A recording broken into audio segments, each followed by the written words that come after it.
Kalian sudah tahu masalahnya. Nggak usah terlalu banyak studi gitu. Terbaru Uni Eropa yang sudah mulai kehabisan akal untuk menaklukkan Indonesia, mulai kembali menggunakan cara. Kalau mau jalan ke luar negeri, pakai uang sendiri boleh.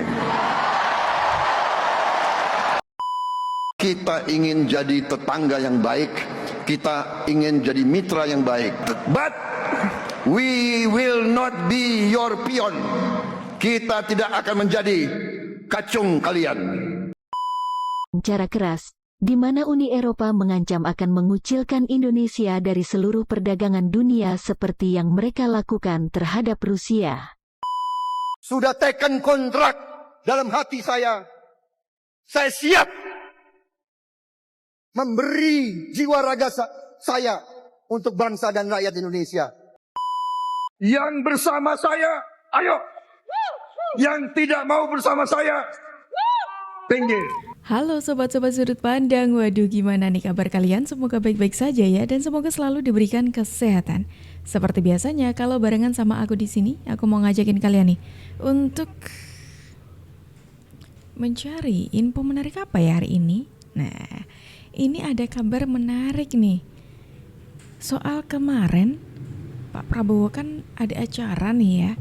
Ada statement Pak Prabowo yang menurutku sangat menarik sekali dan menunjukkan seberapa tegasnya Pak Prabowo. Jadi saudara-saudara, jangan terlalu banyak kita seminar, jangan terlalu banyak omon-omon. Sekarang aksi.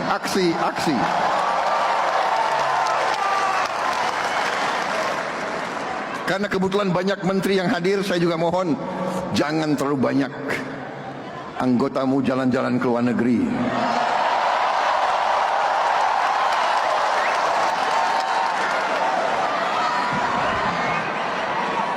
Kalau mau jalan ke luar negeri, pakai uang sendiri boleh.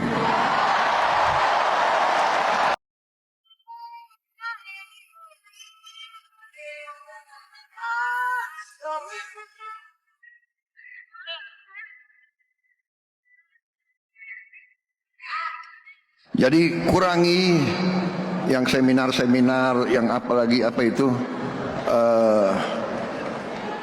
kunjungan kerja, studi banding. Mau studi apa gitu loh.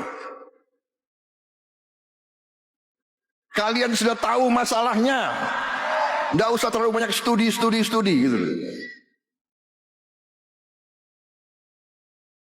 Kan tapi ujungnya sulit dilaksanakan, apalagi oleh ketua-ketua partai.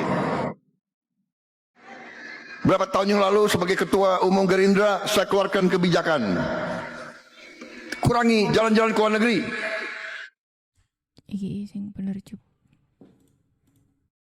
Ke luar negeri.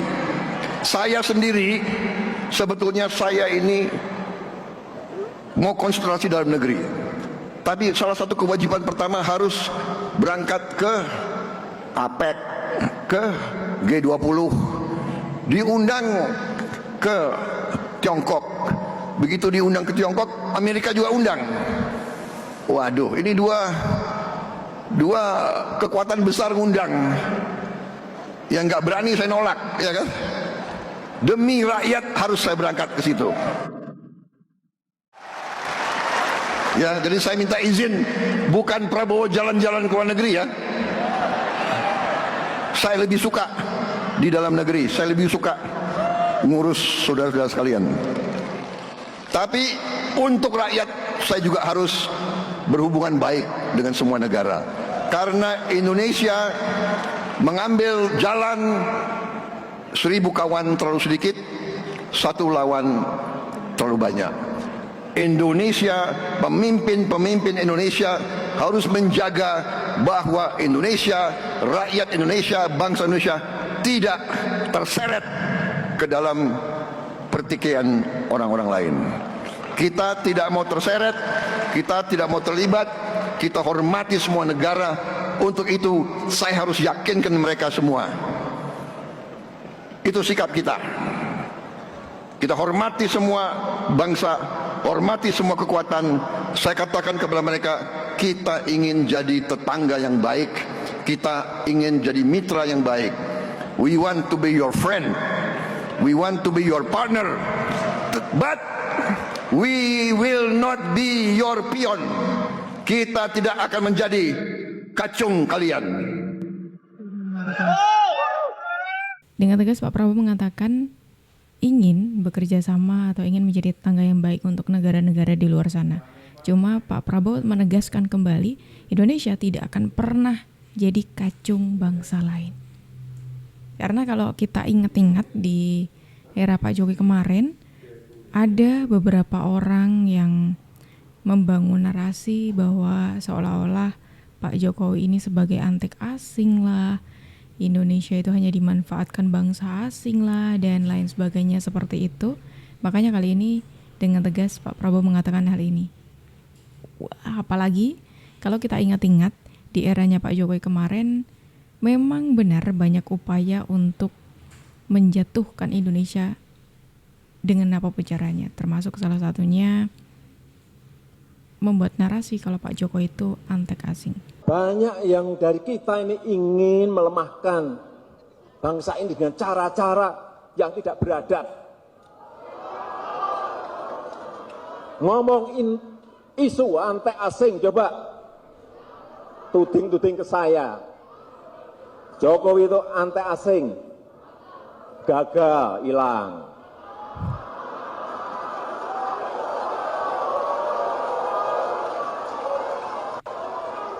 Ganti lagi, dia itu antek asing, gagal, hilang lagi.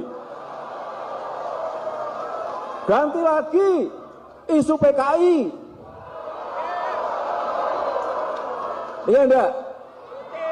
Saya jawab saat itu, saya ke pesantren-pesantren, saya ngomong, tahun 65 PKI dibubarkan, saya itu baru berumur 3 tahun, 4 tahun, masa ada PKI balita? Banyak yang dari kita ini ingin melemah. Ini pengakuannya Pak Jokowi waktu itu. Pak Jokowi mengatakan kalau memang banyak upaya yang dilakukan oleh orang-orang untuk melemahkan Indonesia. Ya seperti salah satu contohnya yang aku sebutkan tadi, dan beberapa contoh yang lain itu sudah disebutkan oleh Pak Jokowi. Selain itu, memang ada bukti juga kalau bangsa asing tuh sebenarnya takut loh kalau Indonesia tuh menjadi negara yang maju. Ajukan banding di WTO, Uni Eropa ancam Indonesia akan dikucilkan seperti Rusia. Presiden Jokowi telah memerintahkan jajarannya untuk mengambil banding, usai kalau dalam gugatan di Organisasi Perdagangan Dunia atau WTO, gugatan itu dilayangkan oleh Uni Eropa, karena Indonesia tak mau lagi mengekspor nikel. Terbaru Uni Eropa yang sudah mulai kehabisan akal untuk menaklukkan Indonesia, mulai kembali menggunakan cara keras, di mana Uni Eropa mengancam akan mengucilkan Indonesia dari seluruh perdagangan dunia seperti yang mereka lakukan terhadap Rusia. Jokowi pun kemudian menyinggung soal Indonesia di zaman VOC. Kala itu, masyarakat Indonesia dipaksa untuk kerja dan tanam paksa. Hal ini secara tidak langsung menyamakan Uni Eropa seperti penjajah Belanda yang menggunakan organisasi WTO untuk menjajah Indonesia seperti VOC dulu. Dia menegaskan, potensi hilirisasi nikel itu besar sekali, oleh karenanya, Indonesia ingin mengelola nikel tersebut, tidak menjualnya dari bahan belum jadi. Dan potensi kita ini gede sekali, mau kita lanjutkan ekspor bahan mentah, hati-hati. Dulu zaman VOC, zaman company, itu ada yang namanya kerja paksa, ada yang namanya tanam paksa. Zaman modern ini muncul lagi, ekspor paksa, kita dipaksa untuk ekspor, loh ini barang kita kok. Memang sudah saya sampaikan kemarin kita kalah, tapi apakah kita langsung pengen berhenti saja? Oh ndak, ujar Jokowi di acara Kompas 100 CEO Forum tahun 2022, Istana Negara, Jakarta. Jumat, tanggal 2 Desember tahun 2022. Menurut Jokowi, kalau ada negara lain yang menggugat Indonesia, itu merupakan hak mereka. Jokowi sadar kebijakan Indonesia menyetop ekspor nikel bakal membuat negara-negara maju tersebut terganggu. Setelah saya cek kenapa sih Uni Eropa ini menggugat, ya benar karena industrinya ternyata banyak di sana. Kalau dikerjain di sini, di Indonesia, artinya di sana akan ada pengangguran, di sana akan ada pabrik yang tutup, di sana akan ada industri yang tutup, tuturnya. Tapi, kata Jokowi, bagaimanapun Indonesia juga punya keinginan untuk menjadi negara maju, dan membuka lapangan kerja lebih banyak lagi. Kalau kita digugat saja kita takut, mundur, gak jadi, ya gak akan kita menjadi negara maju. Terus, saya sampaikan kepada menteri, terus Pak ini apakah terus, tidak boleh berhenti? Tidak hanya berhenti di nikel tapi terus yang lain, ucap dia. Ya kita selalu di belakangnya terus. Kalau kita naik tangganya mengikuti ya kita akan di bawahnya dia terus.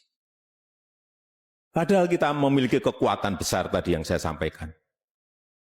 Nggak bisa. Wah, emang bener ya. Kita itu butuh pemimpin yang berani, yang tegas untuk melihat hal-hal semacam itu, melawan hal-hal semacam itu. Kalau bayangin aja kalau dulu Pak Jokowi nurut nih ya, nggak jadi untuk hilirisasi. Nggak mungkin tuh ada cerita-cerita kalau Uni Eropa itu mengancam Indonesia sampai segitunya. Ancaman itu kan datang karena mereka takut Indonesia bisa apa-apa sendiri. Karena pada dasarnya kita itu punya semuanya. Sumber daya alamnya melimpah yang tidak dimiliki oleh bangsa asing. Dan itu yang ditakutkan oleh bangsa asing. Karena kalau kita sudah berani kayak gini, sangat berpotensi sekali kita untuk menjadi negara yang lebih baik lagi. Bisa mengalahkan mereka bahkan. Prabowo tidak ingin Indonesia dikecilkan negara lain. The new great power yang sekarang muncul China itu akan bisa berpengaruh terhadap kita-kita yang kecil ini. Dan dalam hal itu mungkin Pak Prabowo menunjukkan ya kita nggak bisa kecil-kecil terus. Kita harus menjadi sesuatu supaya dipandang juga oleh the great power ini. Artinya itu menunjukkan bahwa kita harus berbuat sesuatu baik dari sisi ekonomi, politik, militer. Kita harus menjadi negara kuat. Toh penduduk kita besar. Ekonomi kita bukan ecek-ecek juga. Jadi kita harus bertumbuh lebih cepat. Kita harus membangun kekuatan politik dan luar negeri kita. Mungkin kekuatan militer kita supaya kita juga menjadi minimum the middle power dulu. Supaya kita tidak dilecehkan. Itu saya pikir hal yang baik untuk menambah artinya semangat, ambisi daripada seluruh para menteri baru ini. Dugaan saya, tapi saya nggak tahu. Ini pernah dikatakan sama Pak Prabowo secara langsung ketika di sebuah wawancara, di waktu itu wawancaranya di Lembah Tidar kalau nggak salah ya. Waktu itu ditanya, kenapa sih Pak Prabowo sampai di titik ini? Maksudnya itu setelah beberapa kali menerima kekalahan di Pilpres, tapi Pak Prabowo tetap tidak pernah gentar sampai pada akhirnya terus mencalonkan diri dan sekarang baru nih di 2024 Pak Prabowo bisa menjadi Presiden Republik Indonesia. Dan jawabannya Pak Prabowo itu ya karena saking cintanya Pak Prabowo kepada Indonesia. Terus juga Pak Prabowo menyebutkan kalau Pak Prabowo tidak ingin Indonesia itu dikecilkan oleh negara lain. Nah ini bukti kecintaannya Pak Prabowo kepada Indonesia itu sudah tidak bisa diragukan lagi. Saya dari sejak muda sudah teken kontrak dalam hati saya. Saya siap memberi jiwa raga saya untuk bangsa dan rakyat Indonesia. Dari umur sangat remaja, 22 tahun, 23 tahun, saya sudah bertempur untuk merah putih, untuk Republik Indonesia. Saya sudah berapa kali mengucapkan 2 kalimat syahadat. Saya sudah siap mati pada saat itu. Tapi ternyata Tuhan masih memberi saya waktu di dunia ini. Karena itu, saya berani maju ke rakyat, maju ke saudara-saudara. Ketegasan Pak Prabowo ini tidak cuma disampaikan untuk melawan para bangsa asing, ancaman-ancaman dari luar Indonesia, tapi ketegasannya Pak Prabowo juga ditanamkan kepada para menterinya, kepada para rekan-rekannya yang akan membantu di pemerintahan ini. Saya bertekad memimpin pemerintah Republik Indonesia yang bersih.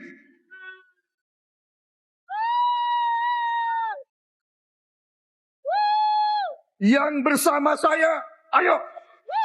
Yang tidak mau bersama saya, pinggir.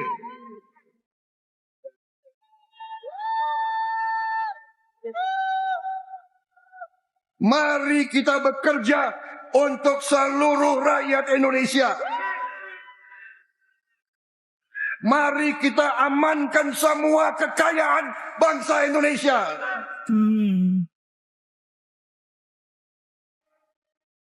Mari kita wujudkan cita-cita pendiri bangsa kita. Cita-cita Bung Karno. Cita-cita Bung Hatta. Cita-cita Bung Syahril. Cita-cita Sudirman. Cita-cita semua pendiri-pendiri bangsa kita. Indonesia, rakyatnya hidup sejahtera. Wah, ini pesan yang sangat-sangat menarik sekali untuk orang-orang yang nantinya bakal membantu Pak Prabowo ataupun orang-orang yang maju enggak untuk membantu Pak Prabowo nih. Karena Pak Prabowo tadi mengatakan yang mau membantu saya, ayo, yang tidak mau bersama saya, silakan minggir. Nah, kalau menurut kalian gimana nih sobat-sobat? Yuk coba dong tulis di kolom komentar. Dan sobat-sobat semuanya, terima kasih banyak karena kalian sudah menemani aku dari awal sampai akhir. Sayangnya kita harus akhiri dulu video kita hari ini sampai di sini. Tenang, besok insya Allah kita akan ketemu lagi ya. Jadi jangan lupa untuk klik tombol subscribe-nya supaya kalian tidak ketinggalan info terbaru dari kita.